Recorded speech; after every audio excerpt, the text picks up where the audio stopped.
Hello everyone. So start करते हैं आज की class part 7 of life process. आज की क्लास स्टार्ट कराने से पहले I would like to actually revise थोड़ा सा क्या क्या पढ़ चुके हैं अभी तक। लाइफ प्रोसेस में हमें बेसिकली पढ़ना क्या है, लाइफ। मैंने फर्स्ट क्लास में बताया था कि what is the difference between living and non living. So it's like movement, growth, maintenance is the factor which actually involves a person to be living. Alright. And apart from that, the opposite of that is non-living. Then we started कि जो movement है, growth है, maintenance है, उन सबको करने के लिए हमें क्या चाहिए, बहुत सारी चीज़ें चाहिए जो कि है जो पूरी प्रोसेस है। बेसिकली न्यूट्रिशन हो गया, रेस्पिरेशन, ट्रांसपोर्टेशन एंड एक्सक्रीशन। हमें एनर्जी के लिए खाना चाहिए, हमें उस एनर्जी को बनाने के लिए, हमें उस एनर्जी को ब्रेक डाउन करने के लिए ऑक्सीजन चाहिए जो रेस्पिरेशन के थ्रू आता है। अब नेक्स्ट स्टेप जो हमें करने जा रहे हैं वो है ट्रांसपोर्टेशन। क्या?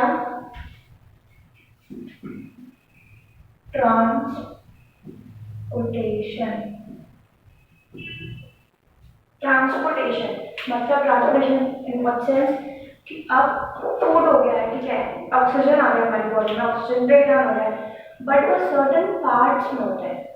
सर्टन पार्ट्स मतलब लंग्स के थ्रू, अपने रेस्पिरेटरी सिस्टम में पढ़ना, लंग्स के थ्रू ऑक्सीजन आता है, ईसोफेगस, स्टमक, इंटेस्टाइन में फूड डाइजेस्ट होता है।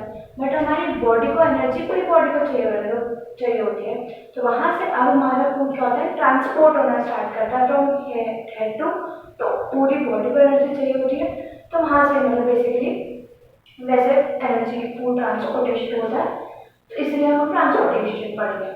इसमें आज जो टॉपिक हम स्टार्ट करने जा रहे हैं वो है ह्यूमन। नेक्स्ट क्लास में हम करेंगे अपने प्लांट्स का। प्लांट्स का अगर नाइन्थ में थोड़ा पढ़ा होगा, transportation of water, transportation of food, xylem, phloem, थोड़ा अगर किसी को रिकॉर्डर होगा तो अच्छी बात है, नहीं तो हम तो फिर से पढ़ने वाले हैं। ठीक है, आज तो ट्रांसपोर्टेशन में हम 3 से 4 टॉपिक पढ़ने जा रहे हैं जो बहुत इंपॉर्टेंट है। वो है first blood, second heart, next arteries, next veins, next lymph। ये चीजें हैं जो ह्यूमन ट्रांसपोर्टेशन में इम्पोर्टेंट है। ठीक है, ब्लड क्यों? क्योंकि ब्लड, अगर 9th क्लास में किसी ने टिश्यू को एक टॉपिक था, उसमें हमने टाइप ऑफ टिश्यू पढ़े थे, कनेक्टिव टिश्यू, उसमें भी हमने ब्लड पढ़ा था। ब्लड का काम क्या होता है, बेसिकली फ्लो करना। क्या फ्लो करना? ऑक्सीजन, फूड, न्यूट्रिशन एक जगह से दूसरी जगह पे हमारी पूरी बॉडी में फ्लो करने का काम करता है ब्लड का। ठीक है, अब फ्लो करने के लिए एक ऑर्गन की जरूरत होती है जिसे पंपिंग कहते हैं। बेसिकली पंप क्या करते हैं, हार्ट का काम क्या होता है, पूरे ब्लड को पंप करता है, वो पूरे बॉडी में रह सके। तो जो ऑर्गन चाहिए वो है हार्ट। अब जिससे मतलब क्या कि हार्ट ब्लड भेजता है, मतलब हार्ट ब्लड पंप आउट करता है, हमारी पूरी बॉडी में पहुंचाता है। बट कैसे पहुंचाता है, क्या क्या जरूरत होती है, तो वो है आर्टरीज, केनाल टाइप सिस्टम होता है, प्रॉपर वायर्स होते हैं, छोटे छोटे वेन्स होती है, वो सारी चीजें होती है जिससे एक तरफ से ऑक्सीजनेटेड ब्लड हमारी बॉडी में जाता है, वेन से डीऑक्सीजनेटेड ब्लड हमारी बॉडी में बनता है। ऑक्सीजनेटेड ब्लड हमें चाहिए होता है पूरी बॉडी को सर्वाइव करने के लिए, ऑक्सीजन की जरूरत होती है, डीऑक्सीजनेटेड ब्लड वापस आता है। तो जो प्रॉपर ऐसे कैनाल्स होते हैं, वायर की फॉर्मिंग पूरे हमारी बॉडी में वेन्स एंड आर्टरीज होती है जिससे हमारा ब्लड ट्रांसपोर्ट होता है। लास्ट में होता है लिम्फ। लिम्फ क्या होता है, एक I am very sorry, I forgot one thing, that is capillaries. Capillaries is like basically arteries is छोटे छोटे और ब्रांचेस में ब्रेक डाउन हो जाती है, बहुत जाके बढ़ जाती है, तो उसे हम कैपिलरीज कहते हैं। और कैपिलरीज के बीच में ही कुछ फ्लूइड हो जाता है, सम इम्पॉर्टेंट प्रोटीन्स वगैरह लीक हो जाते हैं, उन्हें हम लिम्फ कहते हैं। अभी जस्ट मैंने एक ओवरव्यू दिया है कि ये टॉपिक्स हमको कंप्लीट करने हैं ह्यूमन ट्रांसपोर्टेशन में। We will start with blood, that's the easiest one, पहले भी पढ़ा है हमने।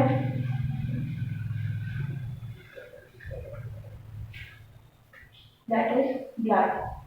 So we actually know that the 3 components which is built with blood, which is involved in blood, is first is plasma.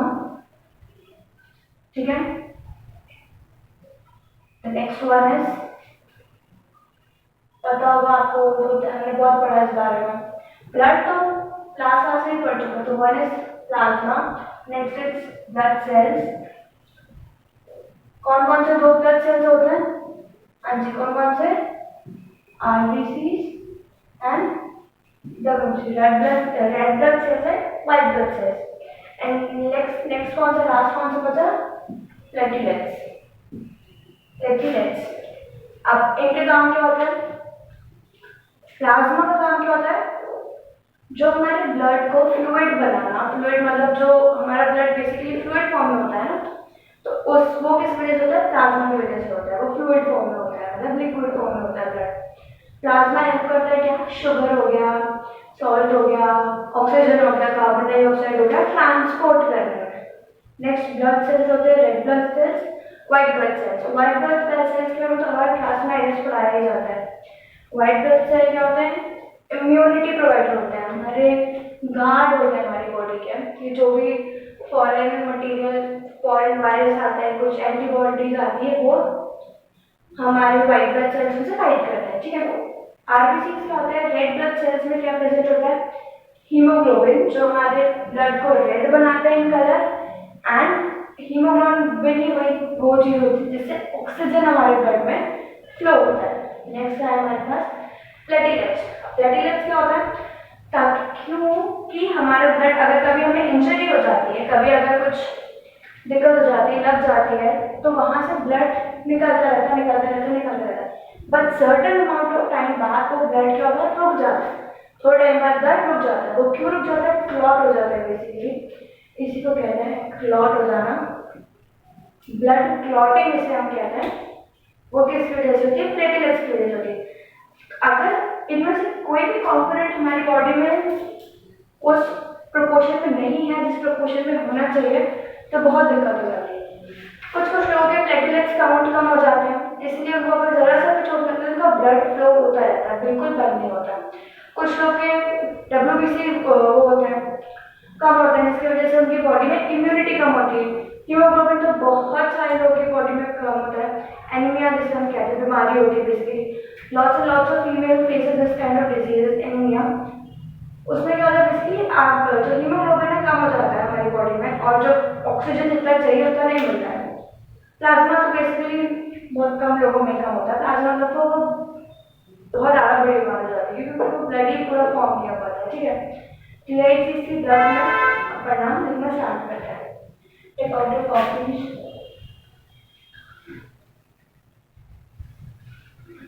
Start writing. Heading डाल दो transportation, उसके अंदर first heading डाल दो ब्लड। अब इसको लिखते हैं blood. It is a connective tissue. Blood क्या है? कनेक्टिव टिश्यू है। It is a connective tissue. क्या करेंगे? Which plays an important role of transportation, which plays an important role of transportation, comma, it consists of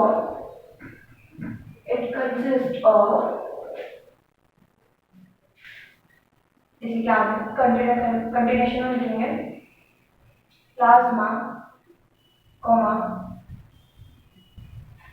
blood cells and platelets, ठीक है। Plasma, red blood cells and platelets. अब इसका first point जो है वो लिखेंगे हम, जो है प्लाज्मा।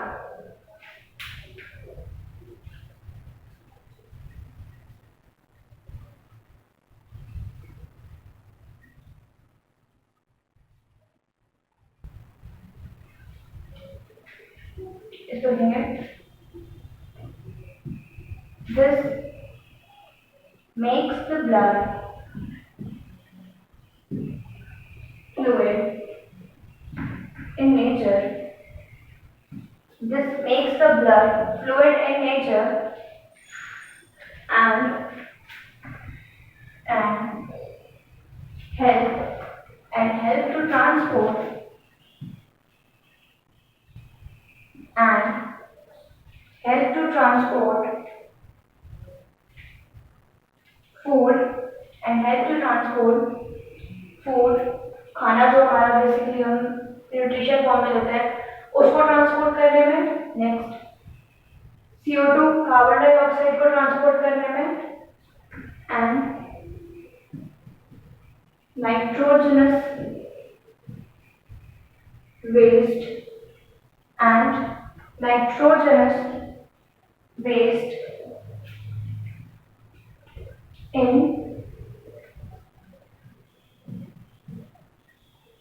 dissolved form। अब यहाँ पे नाइट्रोजनस वेस्ट क्या है, एक्सक्रीशन में हम पढ़ेंगे नाइट्रोजनस वेस्ट।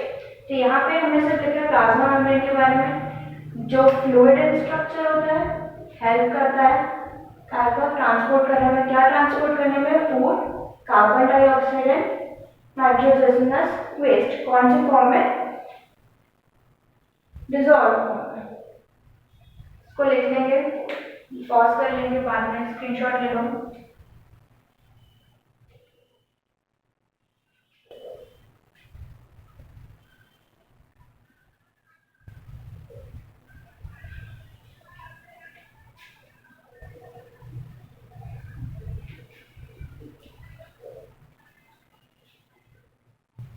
स्क्रीनशॉट करके लिख सकते हो बाद में आप। प्लाज्मा। नेक्स्ट जो लिखेंगे वो क्या है? Blood cell.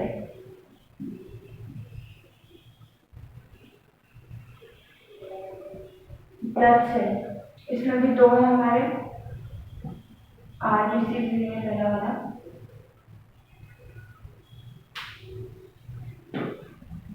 RBC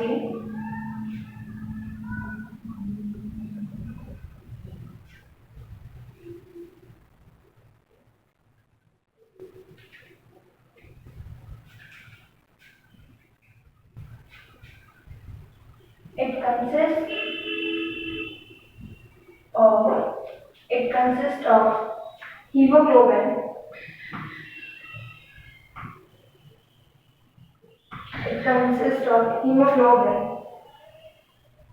which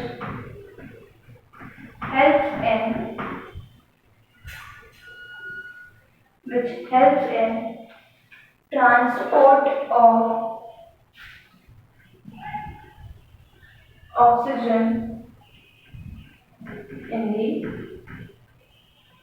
body.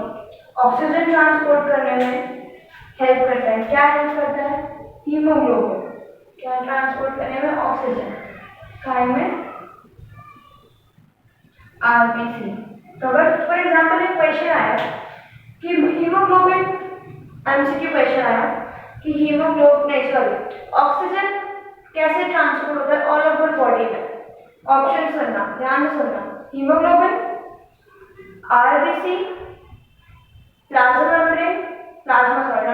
Plasma और ब्लड सब कनेक्टेड है। ऑब्वियसली ब्लड के अंदर ही प्लाज्मा भी है, ब्लड के अंदर भी ही RBC भी है, RBC के अंदर हीमोग्लोबिन है, बट एक्यूरेट आंसर क्या है? हीमोग्लोबिन।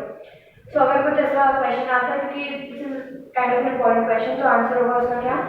हीमोग्लोबिन। ठीक है, इसी के साथ लिख लेंगे हम व्हाइट ब्लड सेल। ये है रेड ब्लड सेल या white blood cell?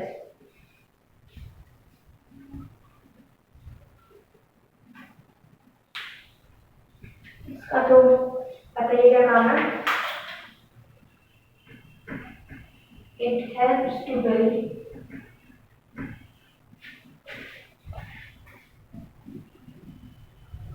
immunity and guard the body. ये हमारी बॉडी को गार्ड करता है और इम्यूनिटी बिल्ड करने में हेल्प करता है।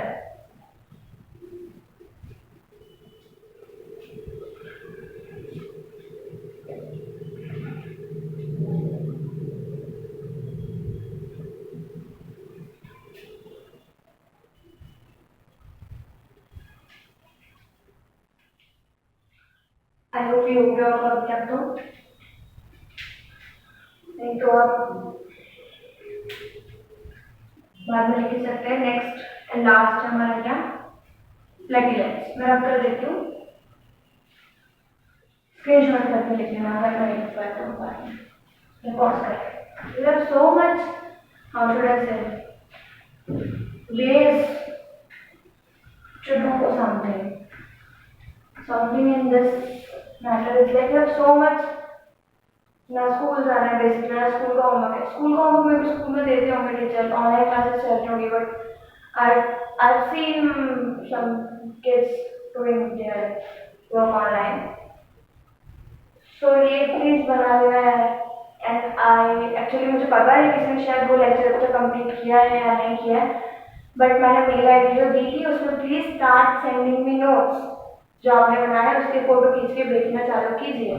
जो क्वेश्चंस दिए थे मैंने ब्लू बॉक्स वाले जो थे, वो क्वेश्चंस के आंसर भेजना चालू करिए। ऑलराइट, सो लिखते हैं हम, कहाँ थे हम, प्लेटलेट्स पे।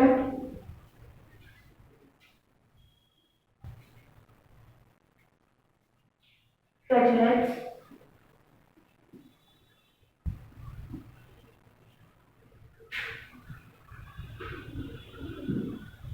Platelets,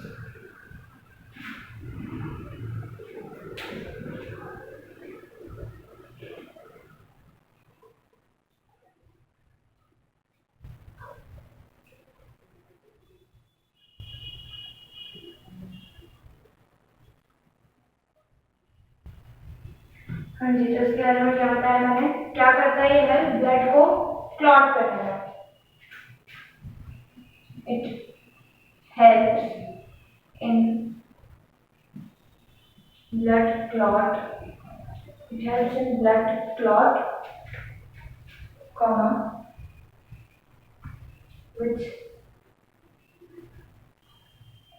helps to prevent the excess flow of blood during an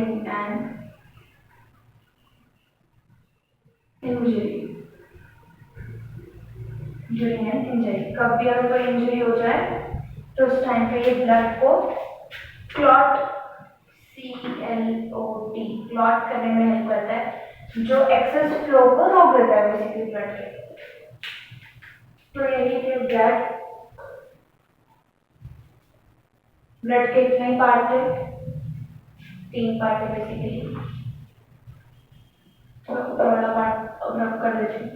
अब जो हम स्टार्ट करेंगे ये थोड़ा बड़ा है, बस हार्ट, उसके बाद आर्टरीज, वेन्स वगैरह छोटे छोटे पॉइंट्स हैं। ब्लड जितने ही होता है, ब्लड से थोड़े छोटे हैं वेन्स वगैरह, आर्टरीज वगैरह। तो heart is quite a big topic and important topic, मतलब इतना इम्पोर्टेंट कि मेरे एग्जाम में आया था। तो प्लीज उसको 2, 3, 4 में मार्क कर लो। उसका डायग्राम बहुत इंपॉर्टेंट है, इससे पिछले वाले बैच में भी आया था, कभी ना कभी आई मीन आया था इन द सेंस कि यूनिट टेस्ट में या तो हाफ ईयरली में या तो प्री बोर्ड में या तो बोर्ड में, किसी ना किसी बार तो आता ही आता है हार्ट का डायग्राम। ठीक है, so if possible fresh page से अच्छे से स्टार्ट करना है। हार्ट का डायग्राम लाइक मैंने कितनी बार बनाया मेरे टाइम पे, अब तो पता नहीं कैसे बनेगा, but it is important topic heart.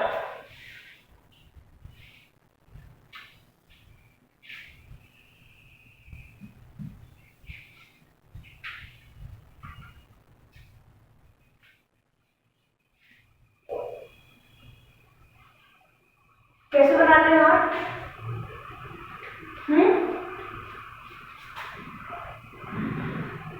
ये बन गया हार्ट, खत्म है। और ये दिल, ऐसा। तो अगर एग्जाम में कुछ भी नहीं आए तो ऐसा हार्ट बना के आएगा। ठीक है, हो गया खत्म, बस यही था हार्ट का डायग्राम। जल्दी में स्टार्ट करते हैं। यह ऐसा हार्ट है, बिल्कुल नहीं है, प्लीज गलती से भी मत बना देना ऐसा कभी, क्या तो जो लिखा होगा ना उसके काट में एक नंबर लिख देगी ma'am. This is not an actual heart which is taught by us. taught to us by movies and all. असली हार्ट डायग्राम बहुत weird होता है and I मुझे बहुत प्रॉब्लम होती है. So it's like something like this.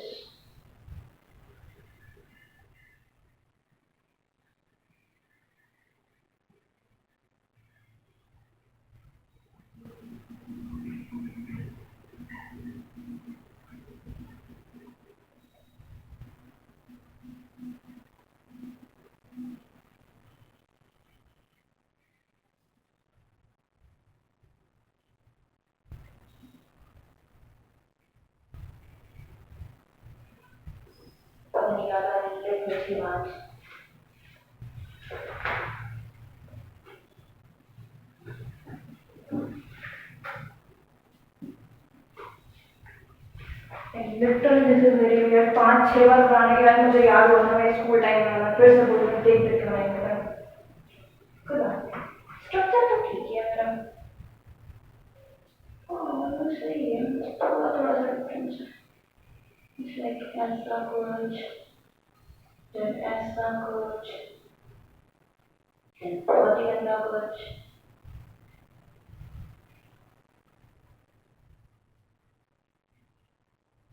Same goes with here. ऐसा कुछ.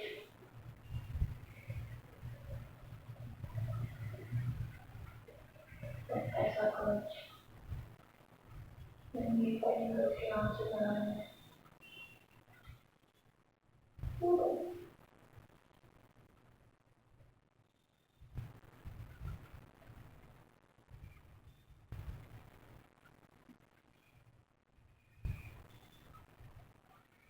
ये क्या है? ये सब आउटलाइन है.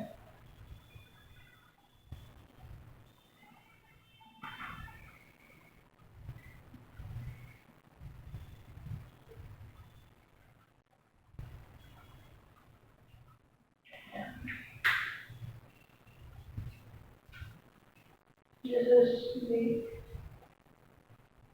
imagine color. This is blue in color.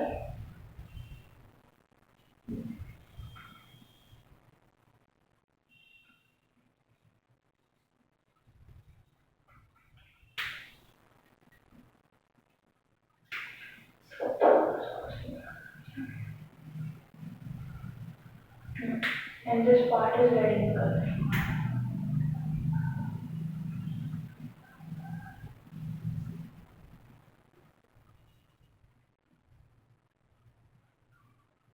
J. This is left atrium. This is left ventricle. This is the right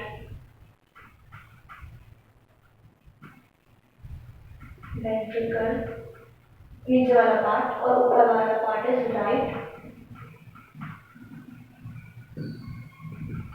atrium. ठीक है, दोनों के बीच में जो सेपरेशन होता है उसे कहते हैं हम सेप्टम. सेप्टम. और कुछ बच गया? लेफ्ट हो गया, राइट हो गया. वेन्स वगैरह है यार, बहुत सारी चीजें हैं कुछ. लाइक हर वेन के अलग अलग नाम है. जैसे ये वेन का हमने नाम दिया है वेना कावा. इम्पोर्टेंट जो होता है वो left atrium right ventricle left right atrium left ventricle left atrium left ventricle. अगर इसमें से कोई राइटिंग समझ में अभी नहीं आ रही है तो अभी सब डायग्राम में लिखना भी तो आराम से. ठीक है, ये एक वेन का नाम है वेना कावा और यहाँ पे बहुत सारी और वेन्स भी हैं जो भी उनका नाम भी है कुछ ना कुछ. जो नाम करे मन करे नाम रख दो. इसका नाम रख दो, मतलब जिस वेन का नाम मन करे उसका नाम रख देना. एरोटा वेना कावा हो गया, राइट हो गया, सेप्टम हो गया, राइट पल्मोनरी वेन्स पल्मोनरी आर्टरियल्स. ठीक है, ये दो चीज हैं. ये तो चीज बाप रे कुछ समझ में नहीं आ रहा होगा. इमेजिन कर लो ये जो ब्लू एक ब्लू ब्लू वेन, यहाँ से जो दो वेन वेन है ब्लू कलर वाली, वो है हमारी पल्मोनरी आर्टरीज, पल्मोनरी आर्टरीज। और जो ये राइट वाली पूरी है वो है पल्मोनरी वेन्स। ये सॉर्ट ऑफ हार्ट का डायग्राम कंप्लीट हुआ है। मुझे बस हार्ट का डायग्राम नहीं आता था समझाना, उसको मतलब मैं तो ड्राइंग बहुत बड़ी है, बट स्टिल हार्ट डायग्राम तो लिटरली बहुत डिफिकल्ट है, उसको भी नहीं आता था। अब इसमें से कुछ अगर जो भी लेवल किया है वो समझ में नहीं आ रहा होगा, कोई बात नहीं, फिर से सब कुछ लिखने वाला है तो अच्छी समझ में आ जाएगा। चलो स्टार्ट करते हैं। बेसिकली क्या है, हार्ट एक मस्कुलर ऑर्गन है, इसका काम क्या है, पंप करना ब्लड को। एक कार्डियक मसल होता है हमारा हार्ट बीट्स जो होती है वो कितनी बार 72 टाइम्स अ मिनट हमारी हार्ट बीट चलती रहती है। कौन से साइकिल में चलती है, कार्डियक साइकिल में चलती है। कार्डियक मसल्स होते हैं बेसिकली पूरा हार्ट के, इसलिए जब कुछ भी हार्ट अटैक वगैरह आता है तो उसे हम कार्डियक अरेस्ट कहते हैं। ठीक है, स्टार्ट करते हैं लिखना। First point, it is an cardiac muscles. It is a muscular organism. Muscular organ, composed of cardiac muscles. Cardiac muscles से ही बना होता है बेसिकली पूरा। ठीक है, नेक्स्ट पॉइंट लेंगे इसके हम हार्ट का। It is an pumping organ, ये दो, it helps to pump the blood in the body. ये हमें पता ही है, ब्लड पंप करना इसका काम होता है। थर्ड पॉइंट लिखेंगे, हाँ जी,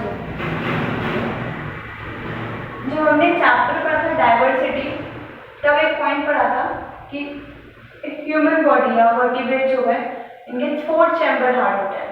ठीक है, तो नेक्स्ट पॉइंट यही है, it consist of 4 chambered, that is, कौन कौन से 4 चैम्बर है, right atrium, ATRIUM, atrium, comma, right ventricle, comma, left atrium and left ventricle। यही 4 सेक्शंस होते हैं। इनकी हेल्प से क्या होता है, बेसिकली लिखने की क्या गई, this helps to keep the oxygenated blood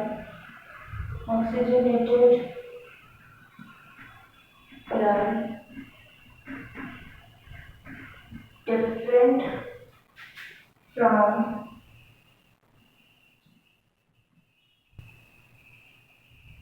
deoxygenated blood। इसका मतलब क्या कि एक साइड से सिर्फ ऑक्सीजनेटेड ब्लड आता है और एक साइड से सिर्फ डीऑक्सीजनेटेड ब्लड जाता है।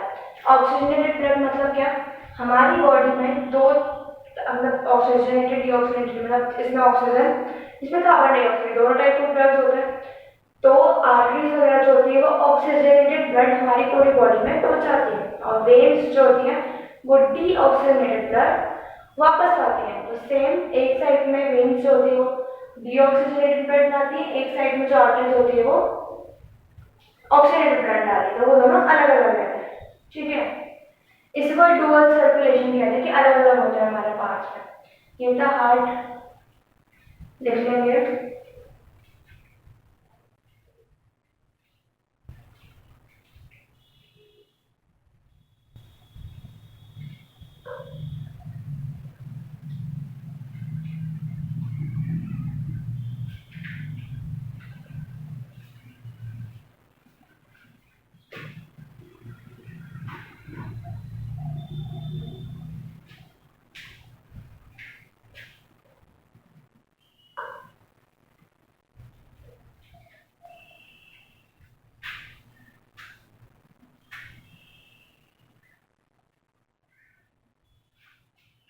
रब कर रही हूँ मैं। अब इसी का मैकेनिज्म कैसे होता है वो लिखेंगे। हार्ट ही चल रहा है मतलब अभी हमारा। अभी तो बस थोड़ा सा इसके कॉम्पोनेंट्स लिख देते। कॉम्पोनेंट्स मतलब क्या क्या होता है, इसका काम क्या होता है, कैसा होता है, क्या क्या इसके अंदर होता है, ये सब लिखा था। अब जो जो होता है वो कैसे काम करता है बेसिकली, जिसे हम कहते हैं circulatory system. Circulatory system, circulatory system मतलब सर्कुलेट कैसे होता है हमारी बॉडी में, वो पॉइंट आ रहा है। ठीक है, तो स्टार्ट करेंगे। लिख दो। हाँ, जहाँ पे 4 पॉइंट्स लिखे हुए, ये डायग्राम अगर प्लीज आपके पास एनसीईआरटी की ना हो तो उसे देख के बहुत अच्छे से बना लें एक बार। ये तो मैंने बस बनाया है। Okay,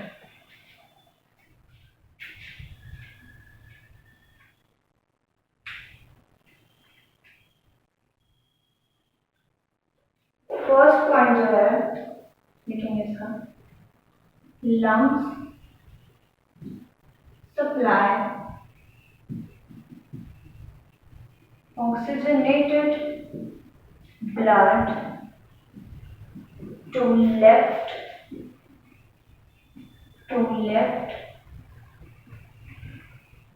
atrium। इसका मतलब क्या है, सबसे पहले ऑक्सीजनेटेड ब्लड कहाँ आता है, लेफ्ट आर्ट्रियम में। ठीक है, ऑक्सीजनेटेड ब्लड सबसे पहले लेफ्ट आर्ट्रियम में आता है। सेकेंड पॉइंट लिखेंगे अब हम। Second point,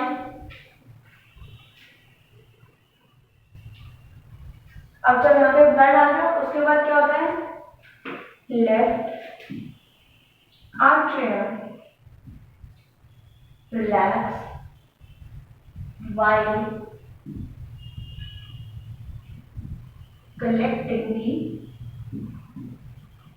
blood। Left atrium जो होती है वो रिलैक्स हो जाती है, मतलब उसमें ब्लड जब आता रहता है तो रिलैक्स रहती है। ठीक है, ब्लड वहां पे कलेक्ट होता रहता है। नेक्स्ट, इसी का कंटिन्यूएशन में पॉइंट लिखेंगे।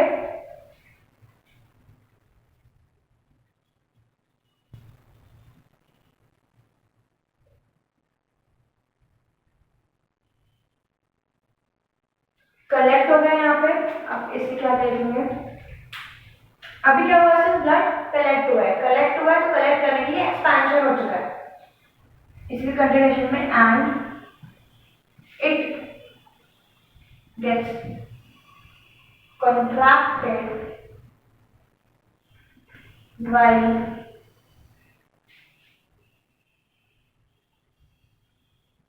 transporting the blood to left ventricle।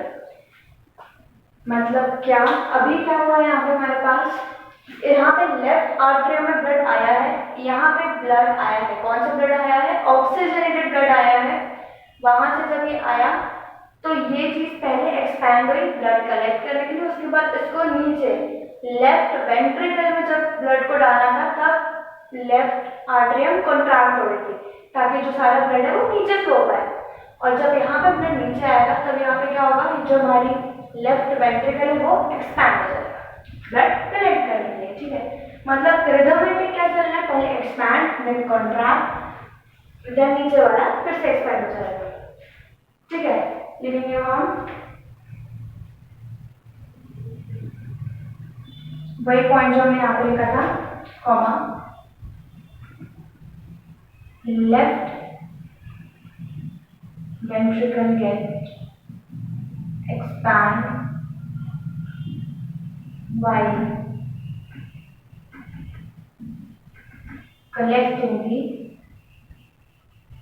blood। मतलब जब भी हमको ब्लड कलेक्ट करना पड़ेगा तब हमारा जो भी पार्ट होगा वो एक्सपैंड हो जाएगा। जब हमें ब्लड को किसी और ट्रांसपोर्ट करना होगा तब जो भी पार्ट होगा वो कॉन्ट्रैक्ट हो जाएगा। तो यहाँ पे सबसे पहले लेफ्ट एंट्रियम में ब्लड कलेक्ट हुआ, इसलिए वो रिलैक्स था कलेक्ट करने के लिए।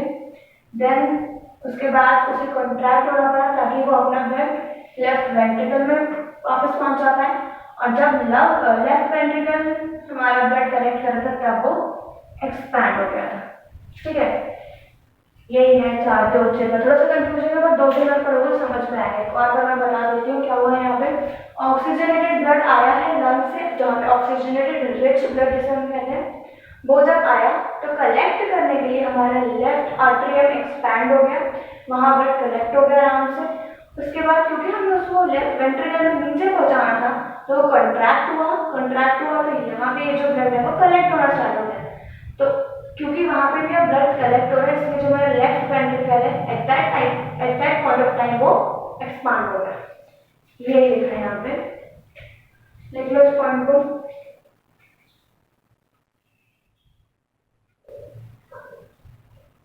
थर्ड पॉइंट है इसी का। थर्ड पॉइंट पहले इसको लिख लो, फिर आराम से थर्ड पॉइंट लिखना।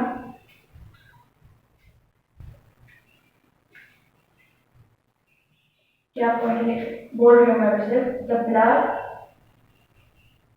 Gets out of the body when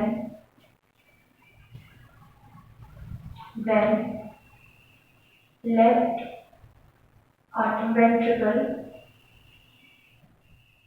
contract। अब यहाँ पे एक्सपांड हो गया था लेफ्ट वेंट्रिकल, नीचे वाला पोर्शन ये एक्सपांड हो गया था, ये ब्लड कलेक्ट कर लिया था। अब जब ये कॉन्ट्रैक्ट होगा तो जो ब्लड होगा वो हमारी बॉडी के बाहर चला जाएगा। ठीक है, तो बेसिकली एक रिदमिक मोशन है। सेम अभी हम डीऑक्सीजनेटेड ब्लड के लिए भी ऑलमोस्ट सेम चीजें लिखने वाले हैं। क्या ब्लड कलेक्ट करने के लिए चीजें एक्सपांड होगी और ब्लड ट्रांसपोर्ट करने के लिए चीजें कॉन्ट्रैक्ट होगी। पहले एक्सपैंड होगा ताकि वो नीचे जाए, इसलिए पहले फिर वो कॉन्ट्रैक्ट होगा, नीचे वाला पोर्शन एक्सपैंड होगा। अब क्योंकि ब्लड को बॉडी से या पोर्शन से बाहर ले जाना है तो फिर ये नीचे वाला पोर्शन कॉन्ट्रैक्ट हो जाएगा। ठीक है,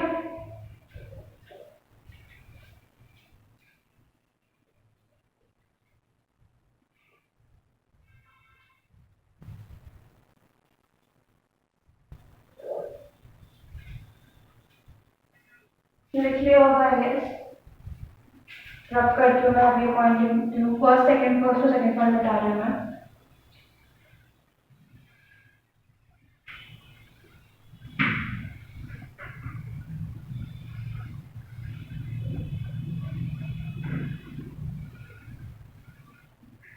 अब यहाँ पे क्या हो रहा है, अभी ऑक्सीजनेटेड ब्लड की बात हो गई, अब डीऑक्सीजनेटेड ब्लड की बात हो गई।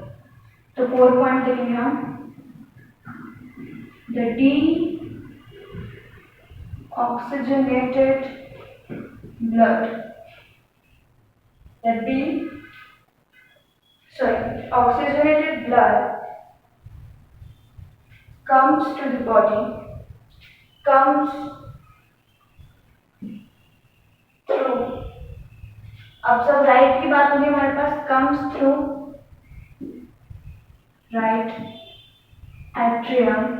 अब ब्लड कलेक्ट करने के लिए राइट एट्रियम क्या होगा, एक्सपैंड होगा। तो comma it expands to collect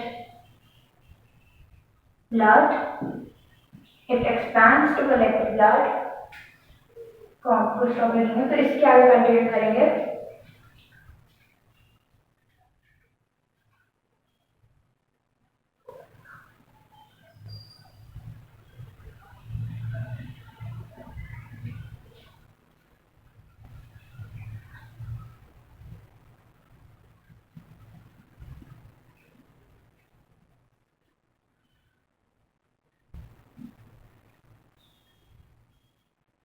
हो गया ये पॉइंट। अब फुल स्टॉप, फिफ्थ पॉइंट लिखेंगे।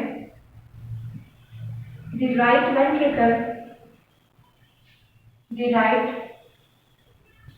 वेंट्रिकल expands when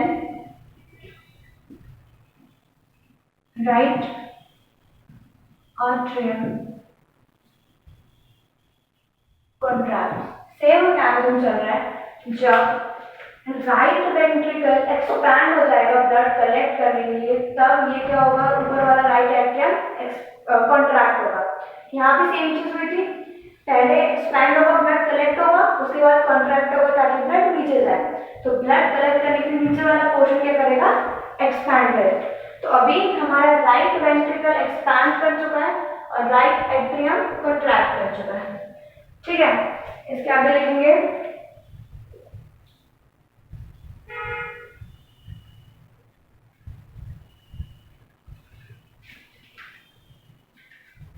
इससे होता क्या है, it transfers blood to right ventricles। अभी हमारे पास कहाँ पे ब्लड आ चुका है, राइट वेंट्रिकल में आ चुका है। ठीक है, फिर से कॉमा लगा के लिखेंगे, then right ventricle contracts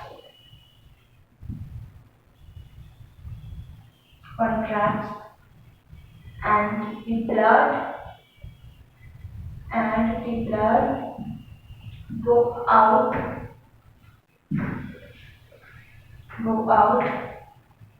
to the lungs for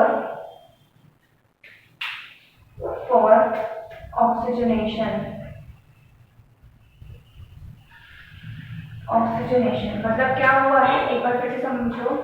यहाँ पर अभी डीऑक्सीजनेटेड ब्लड, जिसमें ऑक्सीजन की कमी है, वो ब्लड आया पहले राइट आर्टरियम में। ब्लड कलेक्ट करने के लिए, कलेक्ट करने के लिए ये आर्टरियम एक्सपैंड हो गई। ठीक है, उसके बाद ब्लड जो कहाँ पे जाएगा, हमारे राइट वेंट्रिकल में। तो जब ये राइट वेंट्रिकल में जाएगा तो ऊपर वाला पोर्शन कॉन्ट्रैक्ट हो जाएगा, छोटा हो जाएगा। ये वाला पोर्शन क्या करेगा, एक्सपैंड हो जाएगा कि ब्लड कलेक्ट कर पाए। अब ये वाला पोर्शन ब्लड कलेक्ट करने के बाद कॉन्ट्रैक्ट होगा और ब्लड जो कॉन्ट्रैक्ट, अब ये छोटा हो जाएगा और पूरा ब्लड वापस लंग्स में चला जाएगा, तभी वो ऑक्सीजन लीड कर पाए। ठीक है, तो ये तो हमारा फर्स्ट पॉइंट। एक तो पॉइंट, छोटे छोटे पॉइंट और लिख पा रही हूँ मैं बस, अभी इसको लिख लूँ पहले।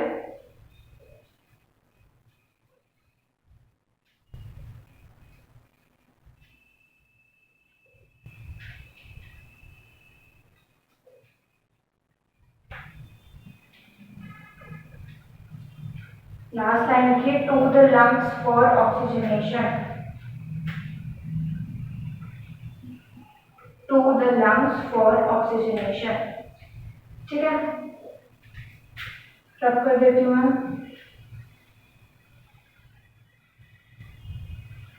6 पॉइंट लिखेंगे।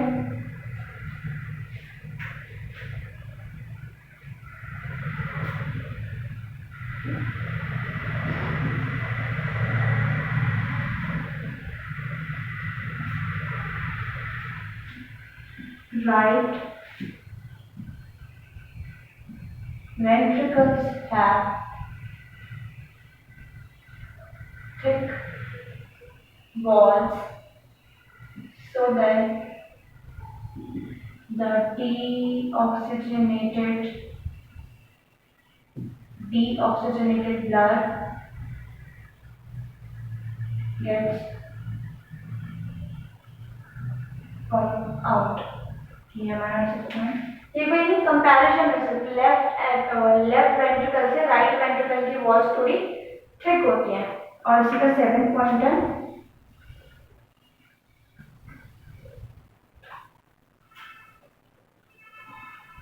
वॉल्स इंपॉर्टेंट है, 1 मार्क में क्वेश्चन आता है। Walls are present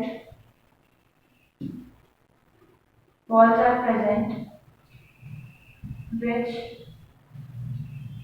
helps which helps like was the present which keeps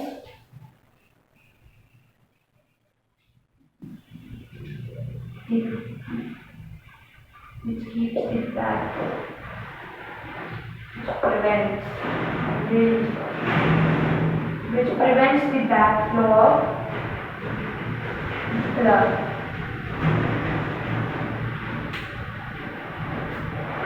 इसका मतलब क्या है?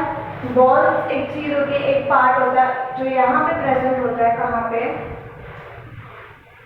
कौन से पेन से बनाऊं मैं, यहाँ पे प्रेजेंट होता है दोनों के बीच में, ताकि जो ब्लड है वो इस फॉर्म में पहले फ्लो करे और ताकि ब्लड बैक ना जाए जब उन्हें आगे आना है।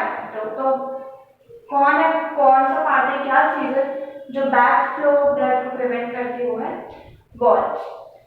ठीक है, लिख लो हार्ट के डायग्राम में। आज मैंने सोचा था मैं कंप्लीट करा दूंगी इसके बाद वाला मतलब क्या हमारे आर्टरीज वेन्स भी, बट कोई बात नहीं, नेक्स्ट क्लास में करा देंगे। छोटा छोटा है, अभी इंपॉर्टेंट है, बहुत इंपॉर्टेंट है। प्लीज 2 दिन स्टार मार्क कर देना इसमें। और ये डायग्राम प्लीज सुंदर बनाना, मेरे समझ आना। अगर एंड इसको पॉज करके बाद में लिख लेना, स्क्रीनशॉट लेके लिख लेना, समझ कर वैसे लिख लेना। I would like to end the class right here. Thank you.